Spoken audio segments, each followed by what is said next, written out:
ننګرهار کې د هیواد په کچه په لومړي ځل د سرطاني ناروغیو روغتون جوړ شو. دغه روغتون پرانستل ته د عام روغتیا وزیر مولوی نور جلال جلالی هم راغلی وو. جلالی د پرانستل په مراسمو کې وویل ننګرهار ته د سفر موخه د سرطاني روغتون پرانسته، حوزوي روغتون کې د آی سی یو ارتقا او په فاطمه زهرا روغتون کې د او پی ډي څانګې پرانسته ده. دلته ننګرهار حوزوي روغتون کې یو څو پرانستې وي، یو څو بخښونو. یو ننګرهار کې د کینسر یا د سرطاني امراضو لپاره مونږ معیاري د شفاخانه نه درلودله. 50 بستر او شفاخانه افتتاح شوله او د دې سره د آی سی یو بخش کې چې هغه ډیر زیات ضرورت او 10 بستر مونږ درلودو، د هغه ارتقا 60 بستر ته دا شو. جلالی زیاته کړه درملو تولید لپاره په کور دننه کافي کار شوی او هیڅ کمښت به د درملو برخه کې رامنځته نشي.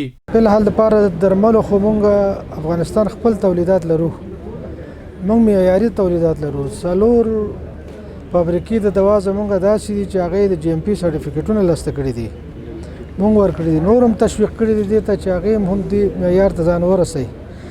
خپل تولیدات کوشش هم دا چې خپل تولیدات په خو ودرو. ننګرهار مرستیال والی مولوی عزالله مصطفی د عام روغتیا وزیر وغوښتل چې ننګرهار کې روغتیا برخه ته ډیر کار وکړي، ځکه دلته نفوس ورځ په ورځ په ډیرېدو دی او ډیری کډوال هم دلته میشت کیږي. زموږ یو وړاندیز دا ده چې د نړیوالو شرکتونو سره غږ دوا په برخه کې همدارنګه د وسایلو برخه کې هغه دلته را دعوت شي او دلته هغوی ته د کمپنیو خلاصولو زمینه برابر شي. زموږ په ملي تاجرانو باندې غږ وشي، صحت په برخه کې هغوی خپل سرمایه مصرف شي ترڅو موږ د محتاجیو نه خلاص شو. د سرطان د برخې مریض یقینا په افغانستان کې تداوی سیستم نه لرو، خو الحمدلله دا چې د 50 بستر روغتون دلته افتتاح کیږي نن عملاً ستاسو په لاس باندې، دا یقینا د خوشحالۍ ځای دی. دغه راز د حوزوي روغتون یو تن ډاکټر نجیب الله انورزی وایي که چیرې دوی ته ټول وسایل پوره شي نو ناروغان نه اړ کیږي چې بهرنیو هیوادونو ته د درملنې په موخه لاړ شي. په روغتون کې چې خدمات کې وسایل ضرور دي. نن خو ټکنالوژي زمانه ده، د طبابت په برخه کې عصري ټکنالوژي ته ضرورت ده، وسایل غواړو درنه.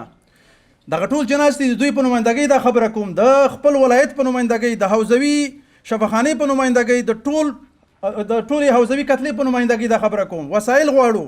عام روغتیا وزیر دغه راز ننګرهار ته د سفر پر مهال وویل د امیر المؤمنین حفظه الله په حکم هیواد کې لسلو زیاتو ولسوالیو کې ډي ایچ کلینیکونه جوړوي چې ننګرهار پکې هم شامل دی.